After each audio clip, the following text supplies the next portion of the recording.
to Aware. We are dedicated to communicating information that inspires your positive growth and change. Are you interested in a peaceful planet? Are you interested in optimal health?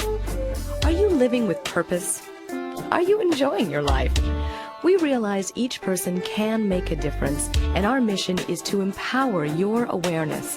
The choices that you make in every moment shape your life, and we encourage you to realize that you have your own answers and to always listen to your own truth. We invite you to stay aware. Hi, I'm Lisa Garr, and welcome to The Aware Show. It is truly my honor and joy to be here with you today.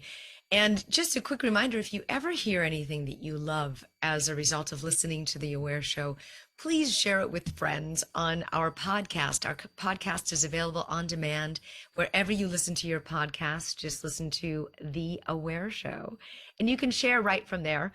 And if it really helps you, it might help someone else as well, because the information we always love to bring is anything that inspires your positive growth and change. And speaking of growth and change, that's one of the things we're talking about today when it comes to business. Have you ever had your business side of your life and then your personal side of your life? Many different elements like to break those two things up, indicating that business is separate than your personal life. Maybe, but does it have the same theme? Does it have the same momentum of how you treat people, how compassionate you are? Are you compassionate in your life yet ruthless in business? Or are you giving of your time in your life yet stingy with your time in business? Know and realize that it actually can have a through line and carry over into your work and into any type of business environment you're in. If you're an entrepreneur, if you're in a corporation, if you're a CEO, it doesn't really matter, because this soul of the deal is what we're talking about today. This is the name of the book of Marc Morgenstern, who's joining me today. He wrote a really great book called The Soul of the Deal, and it offers a really radical and transformational strategies based on the 400 plus successful deals he has had over his lifetime. He happens to be a Deadhead, a Grateful Dead aficionado, and has been to hundreds of concerts of the Grateful Dead. And he has this wonderful experience that he brings in after this lifetime of following the Grateful Dead into his world of the soul of the deal. And I'm really looking forward to how you combine these two. Welcome, Marc. Thanks for joining me. It is definitely my pleasure. So I have to know, first of all, why the Grateful Dead? As of all the rock bands out there, why do you love them? First of all, that's a great question. And the answer is, I didn't say I love rock and roll, which I do. And I didn't say rock and roll has influenced me, which it has. It's the Grateful Dead, both what they did musically, how they did it musically, how they did it acoustically, and their sort of general philosophy, which influenced me. And when you ask if you can separate it, I wouldn't even know how I would separate it, because it's part of how I think. Now, what is it about their philosophy that it impacts the way that you think and do business? So I'm assuming that many of your listeners and you were never at a Grateful Dead show. Maybe not. I mean, maybe some have been, yes. I will try to paint a picture, because the picture is important. So first of all, I remember the other big influence was selling encyclopedias door to door. And people sometimes think I'm being metaphorical about that, and I'm not being metaphorical. I couldn't be more literal. And it's the two things combined.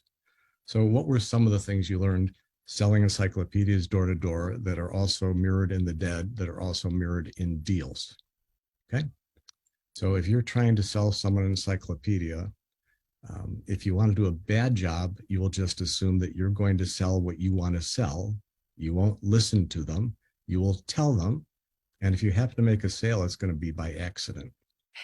And you're going to use the same pitch line you used at the 10 houses before and the next 10 houses. The way you actually sell encyclopedias is you focus on this house, this customer, this time, this minute, because you're either going to be there for 5 minutes or 50 minutes, but that's it. And you have to assess the environment, the acoustical environment, the visual environment. What do you learn? And every house is different and every customer is different. Okay, now let's segue to the Dead. They played, I've seen them play in very, very small venues. I saw them play at the Greek Theater at Berkeley, which holds about 5,000 people. I saw them play at the Richfield Coliseum outside of Cleveland that holds 20,000 people. So you've all been in venues like that. So just picture how different they are.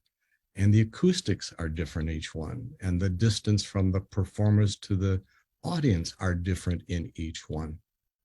So one of the things that the Dead did were every show was different.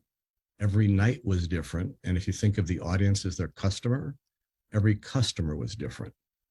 So they were evaluating, how do you evaluate if you're a musician and you're up on stage? Are people dancing and applauding or aren't they? Feedback, right, right.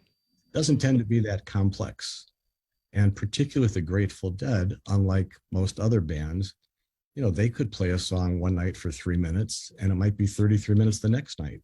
Because in the first venue that felt right. And in the second, it also felt right.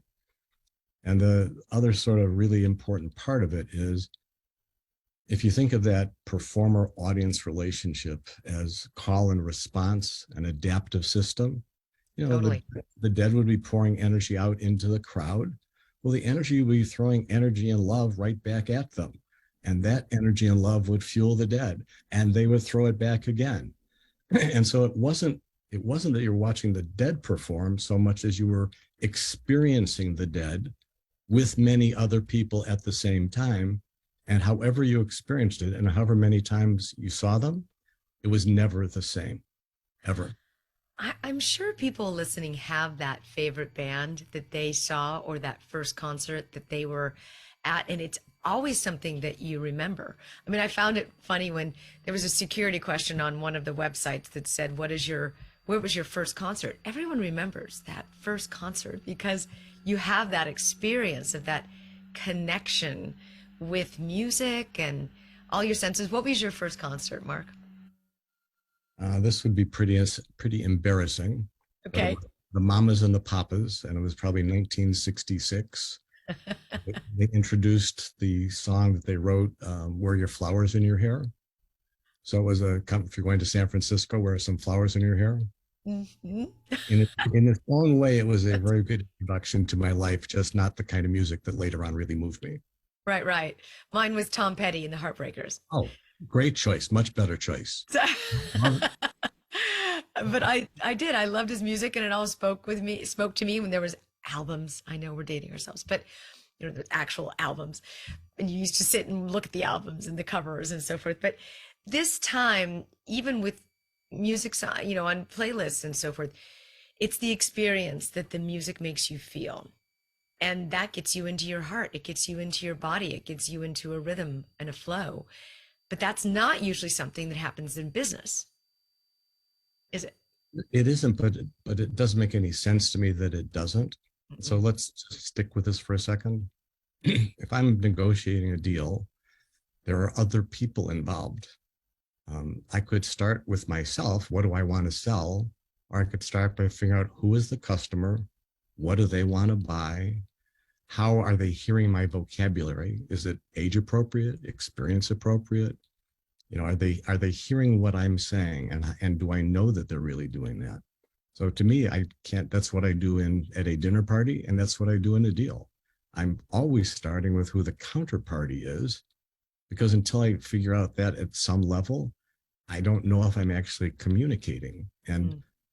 a difference that people sometimes don't appreciate is I measure the effectiveness of my communication by how much the listener has heard and retained and understood. It doesn't matter if I'm Winston Churchill. If I say, you know, the smartest thing in the world, and the person I'm talking to doesn't understand it, I have failed as a communicator. And Mm. that's my view. That's why that's with my children, and that's in a deal, and that's with anybody. It always starts with the specific human beings you're dealing with. And deals in particular are about people to me. Yes.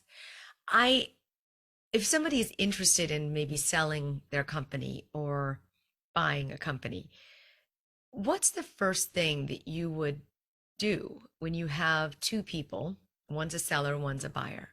What would be your first thing that you would do?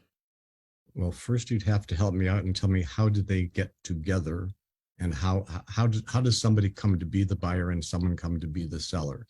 Because 90% of the answer to your question is before that happens. So you want me to expand on that for a second? Yes, interesting. Yes. Okay. So let's start with the sell side, because it's more complex. Um, People sell their businesses for good reasons and bad reasons. So one reason they're selling a business is it's going really poorly and they've run out of cash and the bank won't extend their line, and they have to sell it because they can't run it. Let's not talk about that buyer. Let's talk about a seller. Let's talk about a seller that's doing very well, and they think they could run the business for 20 years, or they could run it for 2 more years, or they could sell it. And then you've got to do another sort of sharp line of demarcation. Is it a family business where the goal of the owner is to pass it on to their children? That's an unlikely seller, right? Is it someone who is venture funded? They're using other people's money. And when you use other people's money, you know that they made an investment for one purpose, which was at some point to get liquid and sell it, because otherwise it wasn't an investment. So on the sell side, you're looking for a couple of things. Is this one of the maxims is the seller's mantra is certainty and confidentiality. And I'll start with confidentiality.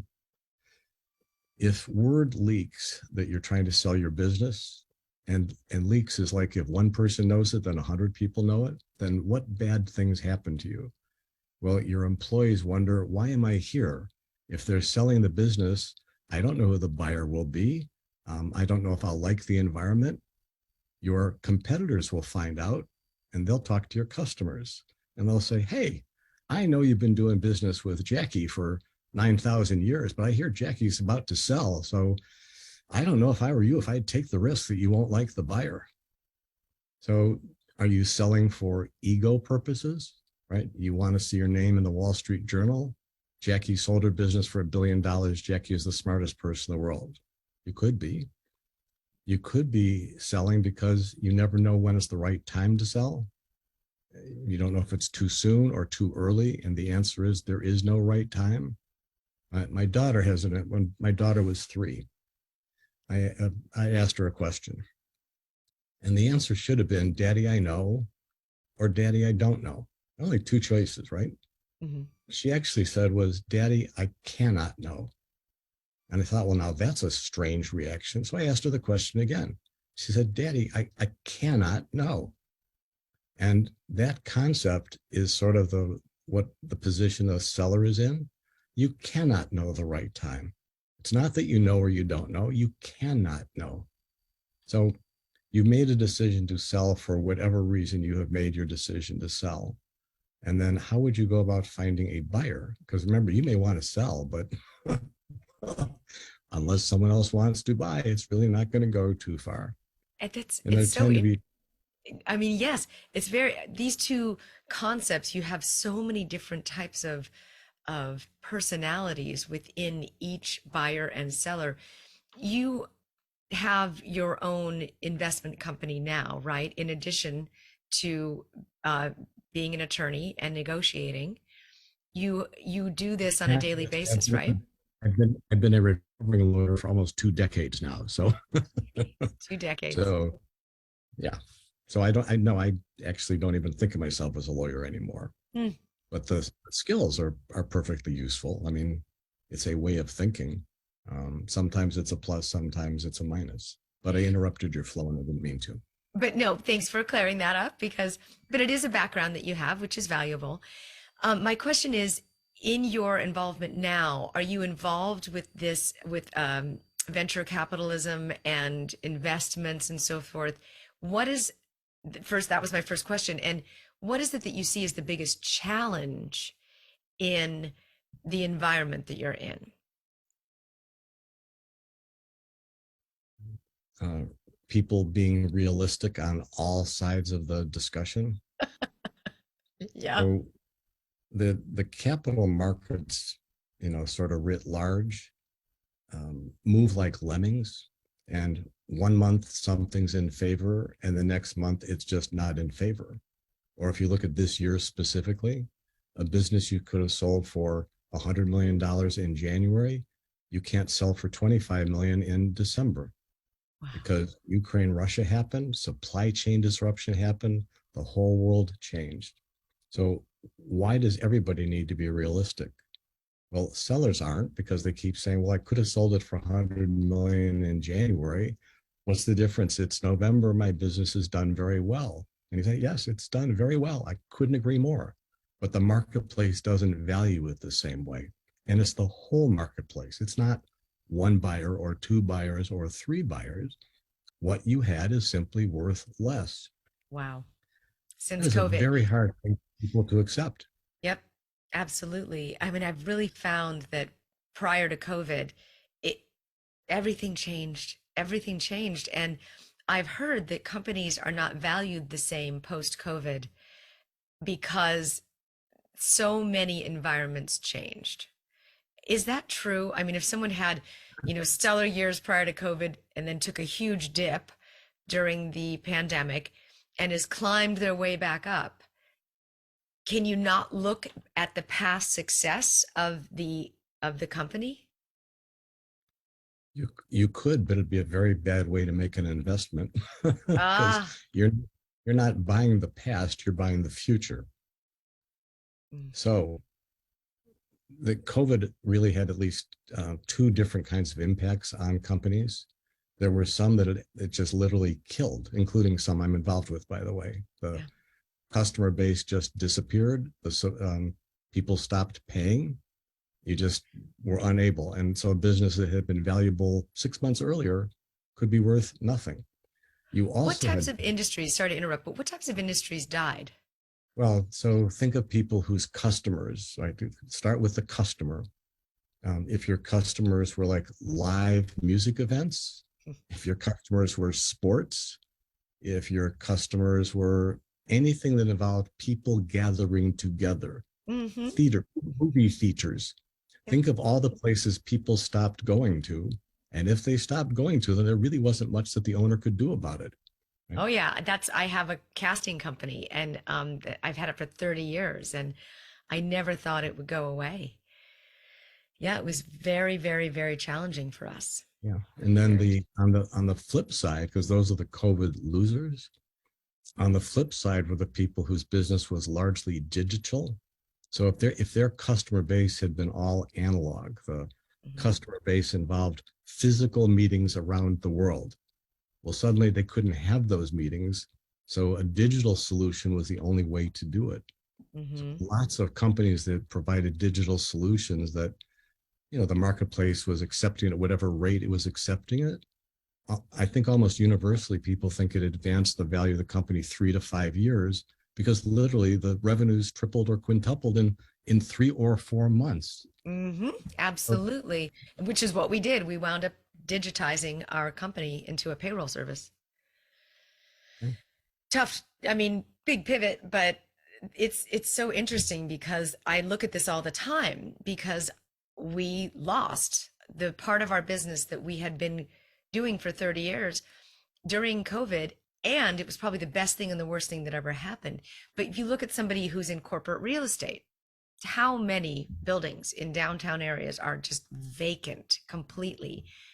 Those people probably had a very challenging time during this world changing event called the pandemic. So it's such a fascinating conversation to me because I'm curious as to how, because it's a big probably time of mergers and acquisitions and buying and selling and losing and gaining. Who were the gainers other than the people you said that were in tech and digital, maybe biotech? Um, a lot of people in the luxury Yes. businesses like Well, um, everybody's business. If you weren't helped by COVID, you were hurt by COVID. oh And wow. so it's a different line because everybody was affected, even their infrastructure. But let me give you a couple of examples. Um, Almost everybody stopped going to work. So everybody had to figure out a new way to work.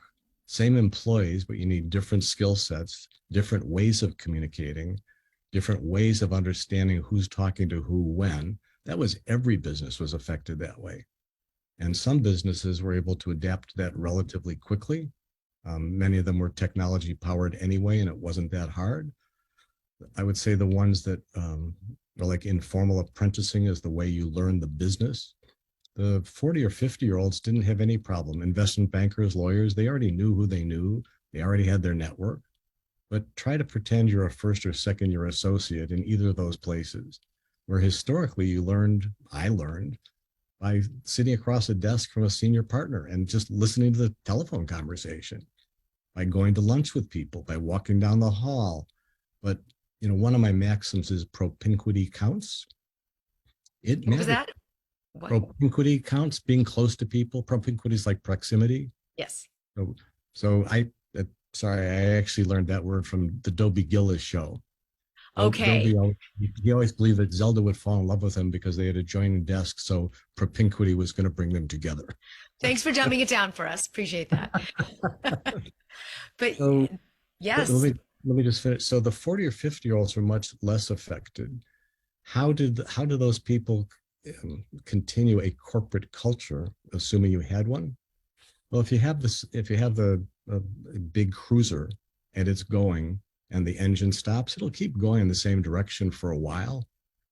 What do you do if it wasn't going, right? The first and second and third year associates, they don't see anybody, they don't talk with anybody. How would you transmit culture to them? How would you have them feel like they're part of anything other than my computer screen? What's my relationship to the company? It's my computer screen. Mm-hmm. That's not a lot of bonding material. So, right, if you're a buyer, going back to your actual question, you're looking at many, many different aspects of the business, way beyond what its revenue line is or bottom line is. And you're looking at in the new world, is this going to be a winner or a loser? And can I bring skill sets to them that they currently lack? So what's a problem for them will be a solution for me. And that's every buyer will pay a different price. Yes, I'm so glad you brought this up. In addition to the soul of the deal and what we're talking about, the entire corporate culture has changed. And I'm sure art of deal making has changed along with it. My perspective is not enough companies know what to do about this. They're very aware of it, but they have no clue what to do about it. But you see the people speaking up now, where the people that were in those corporate jobs no longer want to return because their life work balance was way out of whack. You see the corporations bringing in more lifestyle elements into the workplace, 3-day work weeks, yoga classes, better food, environments that inspire community and so forth. So there's a meeting of the need, which we see lots of people not returning to work at all because they just don't want to go back to an environment that was so toxic. They might have lost families, not seen children raised, had relationship difficulties and so forth. They don't want to go back to that. Yet there's got to be another way of doing something because the strictly online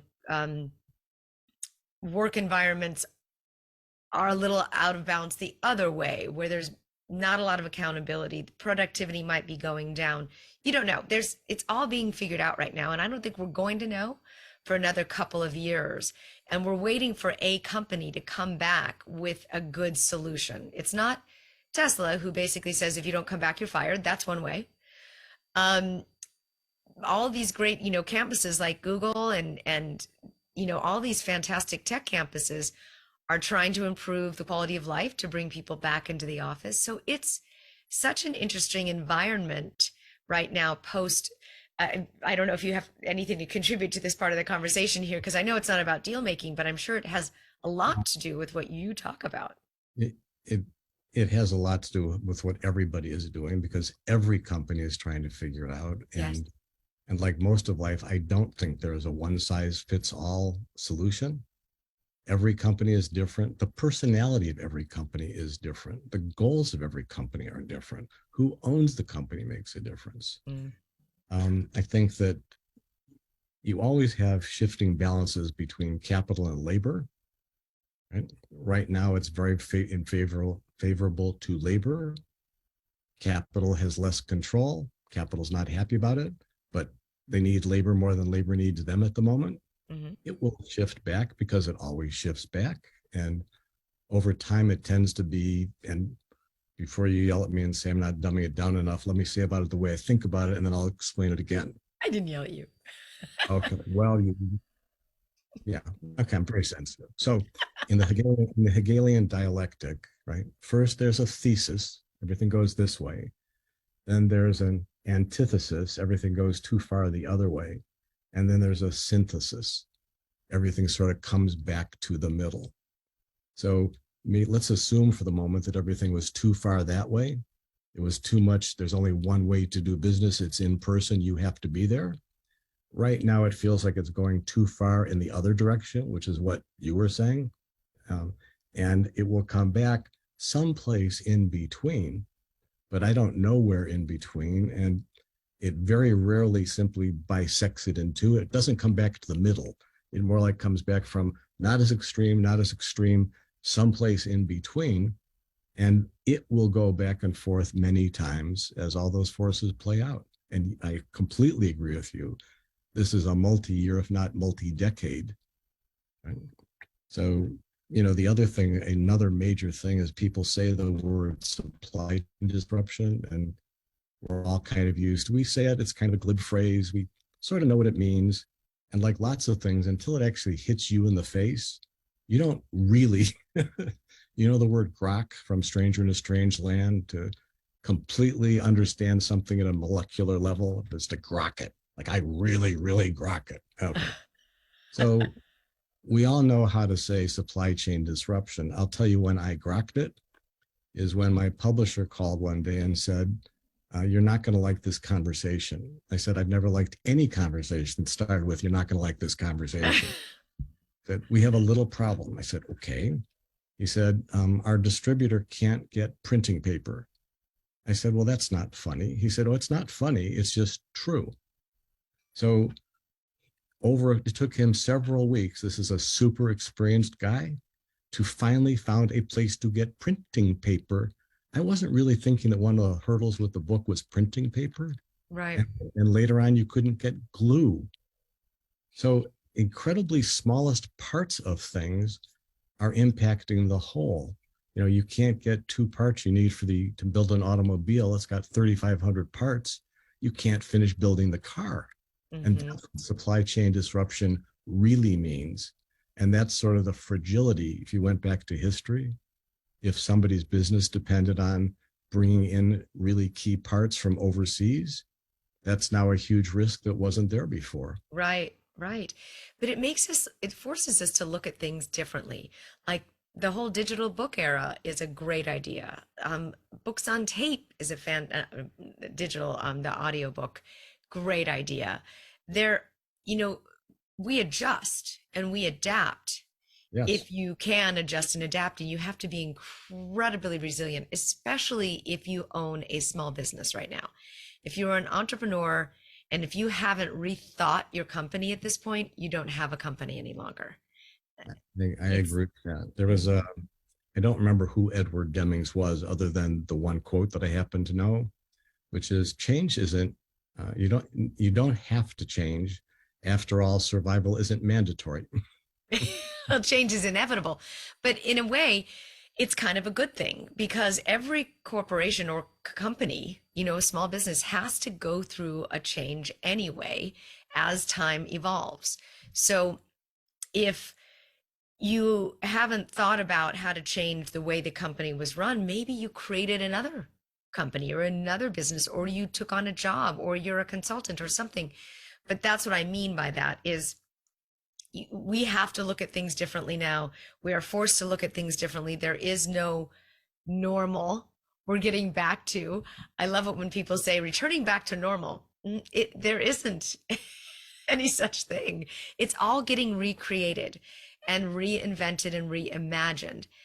And perfect time for you to be talking about the soul of the deal. Why wouldn't that be considered as well? So perfect segue back to the Grateful Dead. Okay. So thank you for that. You got it. Let's go back to how did they approach a song, which we can think of a song as a business.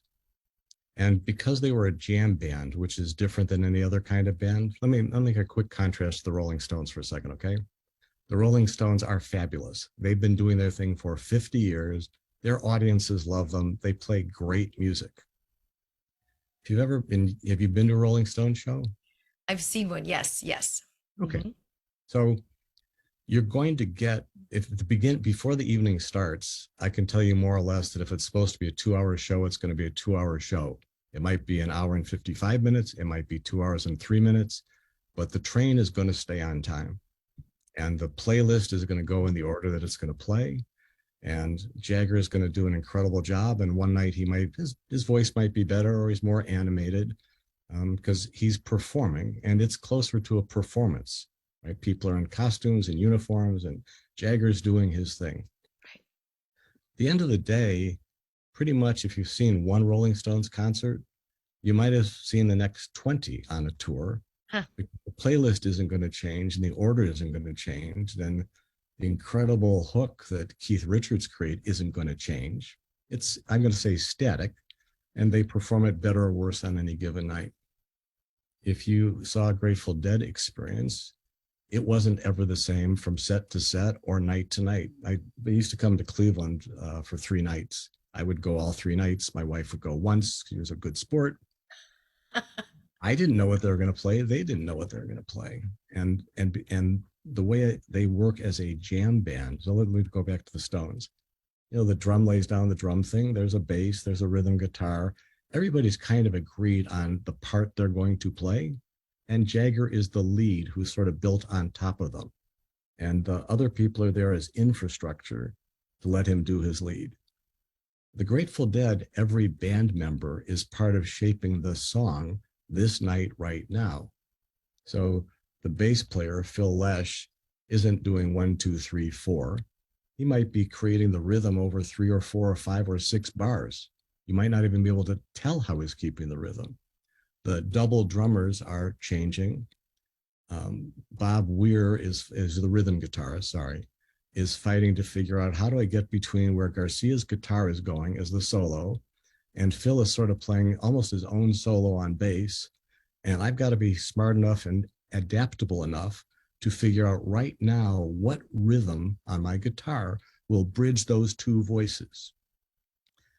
If any band member wasn't listening to any other band member, the thing would fall apart in a second. And so you would hear them. In effect, you could see Garcia like, I'm trying to take the song in a different direction. And sometimes the band would go there, and sometimes the band wouldn't go there. Mm-hmm. Sometimes Weir would change the rhythm because he wanted to move to a different song, and they'd go with him or they wouldn't go with him. But they were going as a group and creating a new thing every single night, which is why literally the song Bertha, there are versions that are 3 minutes, and there are versions that are 33 minutes. And what I would suggest to you is they're both great songs. And they're different, but they're not better or worse. They're just different. And so embracing change is a pretty big part of being successful in life, being adaptable. So the things you're talking about, the small business owner can decide I can embrace change or I can fight it. I want to put my hands over my ears and my eyes. I'm not seeing what I'm seeing because it's upsetting to me. And people experience change as loss, and they don't like that. So they fight. Well, you can fight it or you can embrace it. I mean, you've got choices, yours.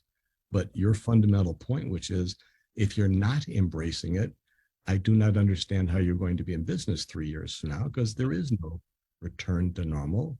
There is a new something, and we don't know what the new something is. And by the way, there's no guarantee that the new something will still be the same a year from now either. Right. But what you just described is very interesting. You nuanced the specific sounds of each artist and the drummer versus the lead versus the way, and you're listening very carefully to the members of the band and their role and the direction it's going. And I would seem what you're saying in your book is the soul of the deal is the same thing. You have to listen to each perspective, each point that's being made. And usually when people are negotiating, one is fixed on one way and the other is fixed on another way.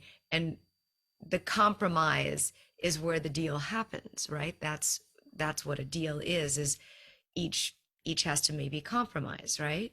So it could be compromise. It could also be capitulation. I give up. You Right. wanted X, I want it to be Y. Okay, it's X. I can't fight anymore. Right? Uh-huh. But the compromise is sort of assumes that the only two things that could go on are what one person said and the other person said, and you're someplace in between. And Mm-hmm. I don't think that's how it works. And that's not how a jam band works. It's it's sort of the difference between two-valued logic, right? The opposite of black is white, the opposite of up is down, and three-valued logic, which is that the opposite of black is not black. It's a hugely larger universe. So if one counterparty is fixed on X, my answer isn't anti-X, it's not X. And now I'm looking at a whole giant circle of choices and saying, well, okay, if you're really stuck on X, then I might want to change these 5 variables. And if we do the package them all together, the mosaic will work for me. You got the one variable you want, and I can accept it as a package, but I can't accept it as a standalone. And sort of to the listening to the band members, is the person saying this and they're like, they really, really mean it? Or are they saying it to see how I'm going to react? And you've got to be able to test that and hear that. And you've got to be able to play back to them and be comfortable saying things like, hey, I understand why you're saying that. By the way, when I'm on your part of the deal circle, I would say the same thing. Here's why I would say it. This is why it's really good for me. On this side, what I would tell you is, here's why it's really bad for me. So let me remind you what it looks like on my side of the table. And are you seeing something different? Now that I've explained what it looks like through my eyes, does that change how it looks like through your eyes? You've sort of Mm-hmm. been fussing around on this point like it's 2 cent, a 2 cent point for 10 minutes, as if it's the most important thing in your life, as opposed to, no, it's just a thing and it's preventing us from getting to the next thing. So let's figure out, pretend this is a box of Legos. You've played with Legos, everybody's played with Legos. How many different configurations can you make out of one group of Legos? That's what deals are like. Now, Different you configurations. you think this way, and your book is about this, but what would deal makers or people who are really into buying and selling companies, and it's a certain breed, what would they really extrapolate from that without being you? What they should extrapolate is um, one of my maxims is structure unexamined is stricture. So many deal people start with, here's the way I do a deal. I do points 1, 2, 3, 4, and 5, and that's what I present, and that's the only way I can do a deal. If they said to themselves, there are lots of ways to do this deal, it depends on who the counterparty is. The fact that I did this deal the last 3 times the same way doesn't imply that it works the next time. It's Mm-hmm. no different than the encyclopedia selling customer. That was yesterday's customer. The focus has to be on not you. It always has to start with your counterparty, and it always has to start by listening. Why are you thinking of selling? What's motivating you? What about your business do you like? What's making you happy? What's making you unhappy? Why are you talking to me? Are you talking to other people? I mean, I can ask questions for a very long time Mm-hmm. before I run out of questions. And every time someone answers a question, or by the way, doesn't answer the question, which also gives you information, you're figuring out what's really driving this counterparty. Are they just tired? They just don't want to be in business anymore. This is too hard, right? Do they want to cash out so they can go to the beach? And they don't want to continue to be the CEO after the purchase. They want to be done. Or do they want to be purchased and still be the CEO? And then I've got to grapple with the fact that they still think they're the owner and the CEO, but they're not. Each Hmm. one, each one of those would lead you to a different approach to a deal. The second I know somebody wants to go away, right? Well, I may revert to an incredible part of this business is just your brain. And if you're Right. not here, it's just not worth as much. Don't you think so? And then what's the person going to do? Say, no, I'm not that important. I'm not that smart. So they've said, well, okay. I said, okay, so I'm just saying this to be clear. You are a big, in particular, of a small business. Really, I mean, there tends to be a person, and that's what's really there. And without that person, it's just not there. So Yes. right.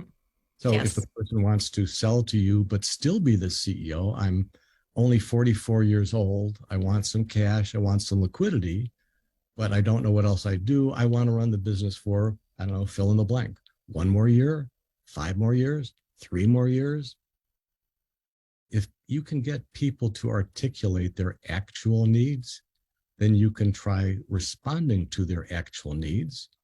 And in responding to them, you may end up with a different shape deal than you traditionally did, but you may also end up with a deal you can do because it works for this counterparty.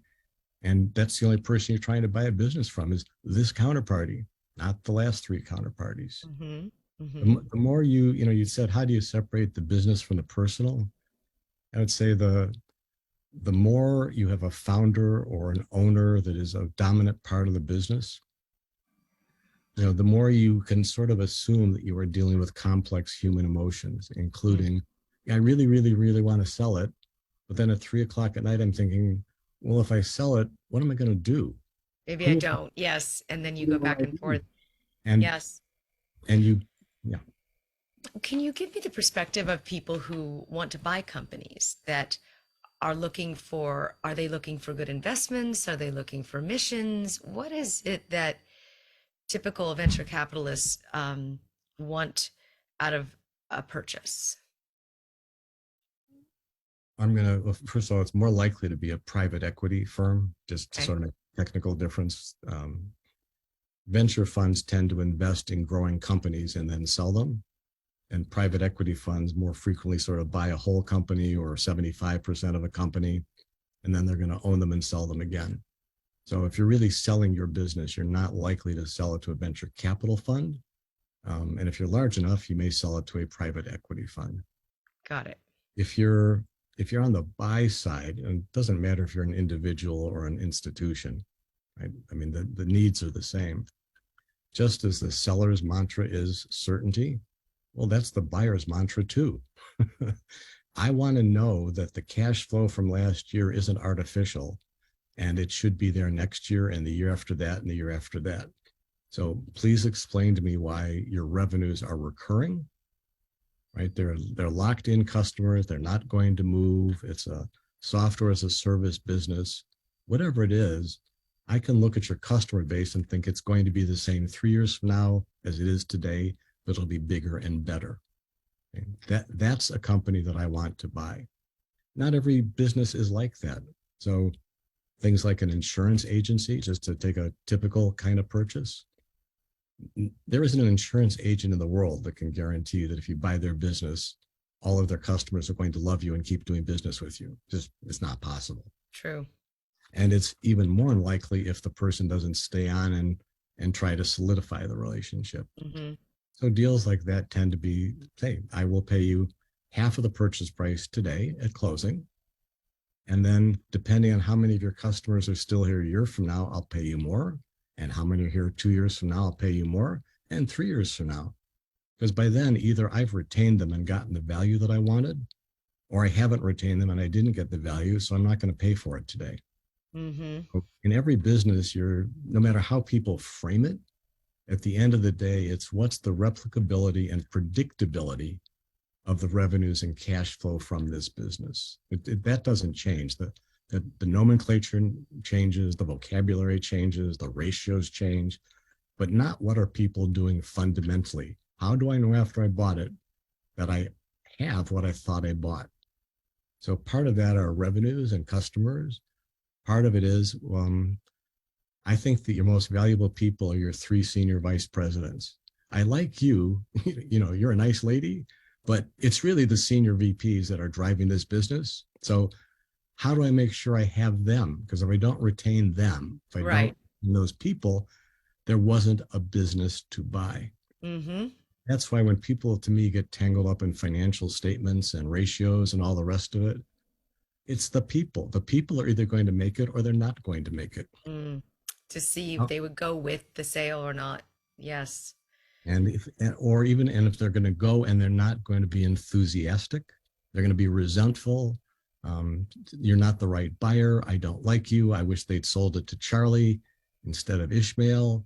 I mean, you've got to go pretty deep into a company to understand what the acceptance level will be of the change. So as a buyer, that's you're assessing all of those things, but you can express all of them.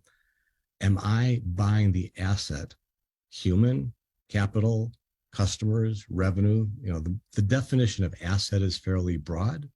Am I buying all the assets, not just the physical assets, the real assets of any business? And will I have it after the deal closes? And that's why it's much more complex, or that's why it ought to be more complex. In your 400 plus deals that you have brokered, is there one that has gone exceptionally well that has really stood out in your mind? And was there a reason why that went exceptionally well? And also the opposite question, one that has not gone well and why it didn't go well? The ones where they didn't go well are pretty straightforward. Obviously, I wouldn't tell you which ones. I'll just describe generally. But it's where the buyer misjudged one of two things, and essentially it was the abilities of the team that they were buying, and they overestimated them. The second reason would be they estimated them correctly, but when you went to integrate current company and the company I bought, no ability to communicate. The computer systems don't talk to each other. The people are in different time zones. When one of them uses the word, what the burn rate for the month is, a financial term, they mean different things by it. And by the way, if you think that doesn't happen, that would not be a good conclusion. People use the same word all the time and they mean completely different things. So integration, probably, I don't know the exact statistic, but probably half of acquisitions fail in the first 6 months. And they fail because you are unable to truly integrate the two businesses. So forget 1 and 1 equal 2 or 1 and 1 equals 3, the 1 and 1 equals 1. You don't really get the assets and the abilities that you thought you were going to get.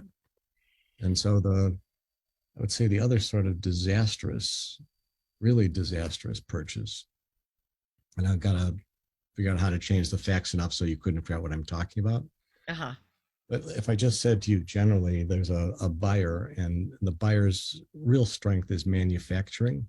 They've been in manufacturing forever. And they have lots of product lines and lots of branded names, and they are very good at what they do. And they have a distribution base. Their own customers are, let's just call them distribution channel A. And they buy a company that they think is just like them because it sells very similar products, and it sells to a different distribution channel. But if you don't look too closely, it's still a distribution channel.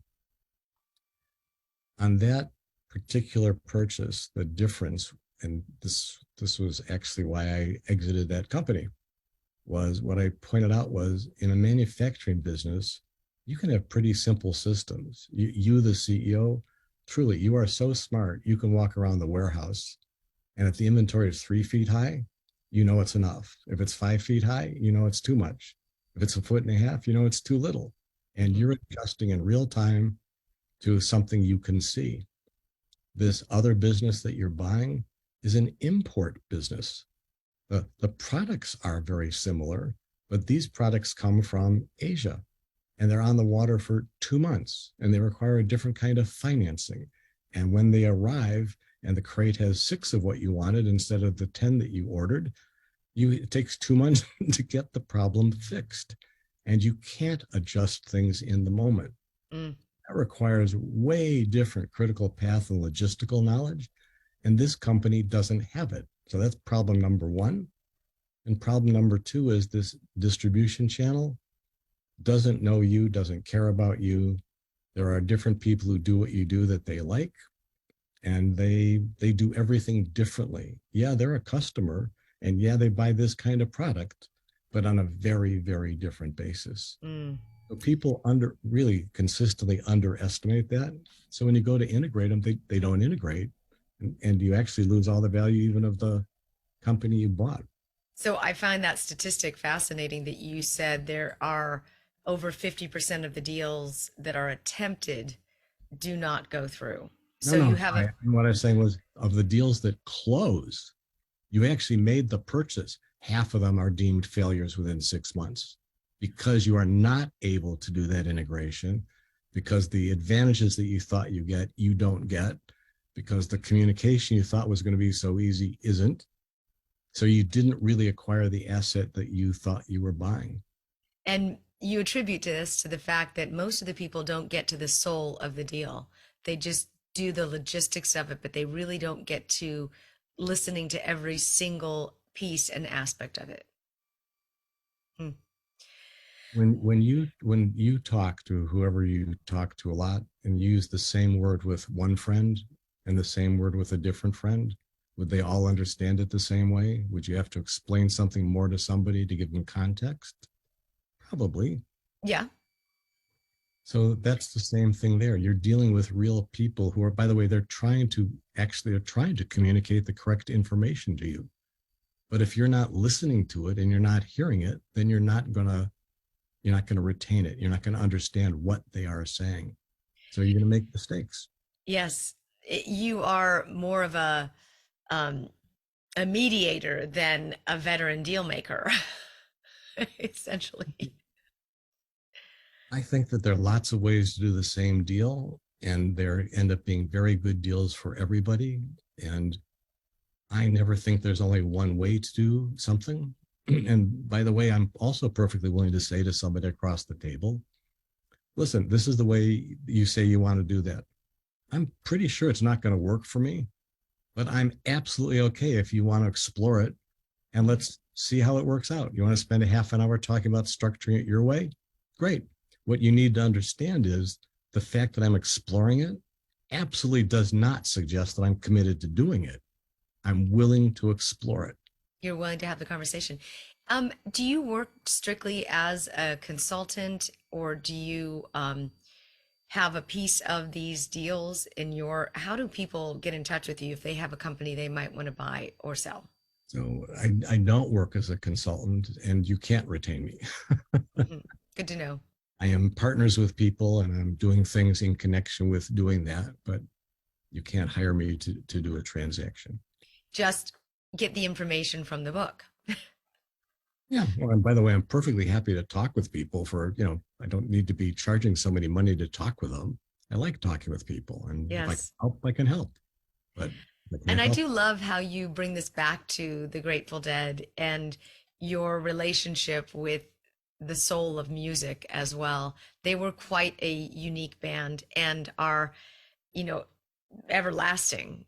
People know that Dead like they know the Doors, like they know the Stones, and it's an iconic rock and roll band. So I appreciate your weaving that part of the conversation in. It makes it really relatable about, something that could be very unfamiliar to people. Well, that's great, because it's the concepts are important. Yes. Not yes. me, not the book. The concepts are important. Yes, you need a Cliff Notes version. No, but that's what the maxims takeaways are. Well, the two things. The maxims are my attempt to say the most I can say in the fewest number of words. So it's short enough that people can remember it. If it is sort of to poetry as haiku is to poetry, right? What can you put in those 17 syllables and people can remember them? The slightly expanded version from that is why every chapter ends with a page of key takeaways. Because I've actually had people say, Mark, I didn't read the book, but I did read all 17 chapters, key takeaways. They're great. Thank you very much. I said, well, did you read the last chapter, the one called The Grateful Dead, America's Musical Venture Capitalist? They said, yeah, that's the only one I actually read. That's fantastic. Well, I think the book sounds great, and the concepts are lasting, and the perspective is very much needed during this time of the corporate culture being turned on its head and entrepreneurial culture as well. So thank you so much for what you offer and for bringing in the soul of a conversation that could be otherwise very challenging to people. I appreciate your time and what you do. Thank you so much for joining me today. It was an absolute pleasure. Thank you for having me. Absolutely. And if you would like to, if you heard anything you loved here on the show and you'd like to share it with your friends, please go to the Aware Show podcast. You can listen to that anywhere that you listen to your podcast. You can share it right there from the platform. And sharing is caring. I am Lisa Garr, and until next time, I invite you to stay aware.